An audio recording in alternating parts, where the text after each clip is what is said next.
दुर्ग में आज कांग्रेसियों ने लखीमपुर घटना एवं प्रियंका गांधी को गिरफ्तार किए जाने के विरोध में प्रदर्शन किया, जिस प्रदर्शन में बड़ी संख्या में कांग्रेसी पदाधिकारी एवं सदस्य उपस्थित रहे।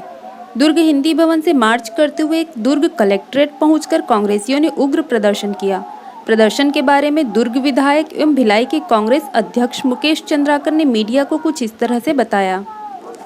देखिए, भारतीय जनता पार्टी का किसान विरोधी चेहरा अब सबके सामने आ गया है। लगातार जो घटनाएं घटित हो रही है, केंद्र की भारतीय जनता पार्टी के खिलाफ पूरे देश में जन आक्रोश का वातावरण बना हुआ है। ठीक उसी तरीके से अभी उत्तर प्रदेश के लखीमपुर में जो घटना हुई है, वह घटना इतनी दर्दनाक है जिसकी जितनी निंदा की जाए कम है। भारतीय जनता पार्टी की उत्तर प्रदेश की सरकार को बर्खास्त करने से पहले नैतिकता के नाते स्वयं इस्तीफा दे देना चाहिए कि जिस तरीके से किसान आत्महत्या कर रहे हैं। आज ये देश किसानों का देश है, अन्नदाता के ऊपर हम सब लोग निर्भर हैं, लेकिन भारतीय जनता पार्टी की सरकार अन्नदाताओं की तरफ जरा भी ध्यान नहीं दे रही है और लगातार ये जो अत्याचार हो रहे किसानों के ऊपर, यह बहुत ही निंदनीय। इसकी जितनी भर्त्सना की जाए मैं समझता हूँ कम है। आज हम सब लोग प्रदेश कांग्रेस कमेटी के निर्देश पर और हमारी जो अखिल भारतीय कांग्रेस कमेटी की महामंत्री है, उत्तर प्रदेश की जो प्रभारी है आदरणीय प्रियंका गांधी जी को, जब वो पीड़ित परिवार से मिलने जा रही थी तो उनको मिलने से रोका गया। न केवल रोका गया बल्कि उनको हिरासत में लिया गया और हिरासत में लेकर उन्होंने जो शर्मनाक कृत्य किया है वह बहुत ही घटिया स्तर का कृत्य उन्होंने किया है। उसके बाद हमारे प्रदेश के मुख्यमंत्री जब किसानों से मिलने जा रहे थे तो उनके भी हवाई जहाज़ को वहाँ पर उतरने नहीं दिया गया। कांग्रेस की सरकारें, देश की आज़ादी के बाद कांग्रेस की सरकारों ने कांग्रेस किसानों के हित में निर्णय लिया है, किसानों के लिए नीति बनाई। पंडित जवाहरलाल नेहरू के नेतृत्व में आज 15 साल तक यहाँ पर भारतीय जनता पार्टी की सरकार थी, रमन सिंह की सरकार थी और 3 वर्षों से भूपेश बघेल की सरकार है।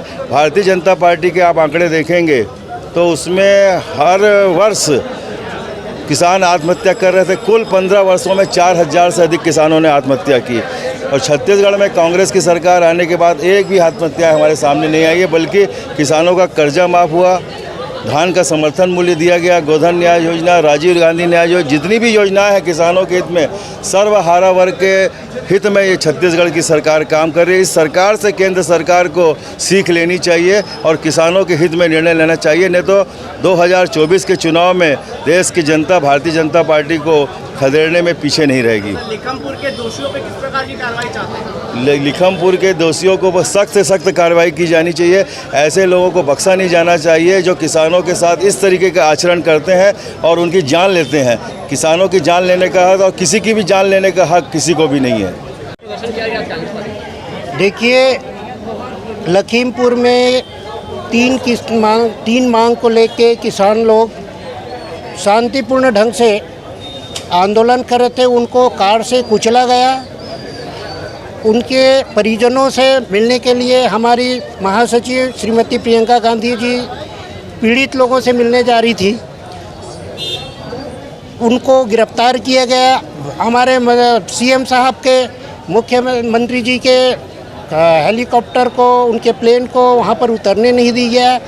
लखीमपुर में 113 धारा लगी हुई थी, लेकिन लखनऊ में भी नहीं रोका गया। इसमें हम लोगों ने ज्ञापन दिया है कि योगी सरकार को बर्खास्त किया जाए। पूरा देश आज आक्रोश की आग से जल रहा है। जिस प्रकार आप सब देख रहे हैं कि उत्तर प्रदेश में लखीमपुर में कितनी निर्दयता के साथ किसानों को मार दिया गया और उसके बाद वहाँ की सरकार कितनी असंवेदना व्यक्त कर रही है। जब हमारी नेता माननीय प्रियंका गांधी जी उस परिवार से मिलने जा रही हैं तो उनको रोका जा रहा है, जबकि वो पूरे देश ने देखा किस प्रकार वहाँ की सरकार से मांग कर रही हैं कि आपके पास किसी प्रकार का वारंट है मुझे रोकने के लिए तो मुझे आप रोकिए, नहीं तो आप इस देश के परिवार से, किसान हमारा परिवार होता है, किसान हमारा पूर्वज है, किसान हमारा परिवार है, वो हमारे देश के लोग होते हैं और उनसे मिलने देने से अगर आप हमें एक परिवार के से मिलने से रोकेंगे तो हम बिल्कुल नहीं रुकेंगे। और उन्होंने जो प्रतिज्ञा की है कि लखीमपुर जाके किसानों से मिलेंगे। हम आज कैंडल मार्च और उस वहाँ की राज्य सरकार का पुतला दहन करके प्रियंका जी के साथ खड़े होने का ये मैसेज पूरे देश में देते हैं। और हम बीजेपी और केंद्र सरकार को ये बताना चाहते हैं कि वो कितना भी अन्याय कर ले, अत्याचार कर ले, लेकिन कांग्रेस पार्टी, यूथ कांग्रेस देश के साथ, देश के किसानों के साथ खड़ी है और खड़ी रहेगी।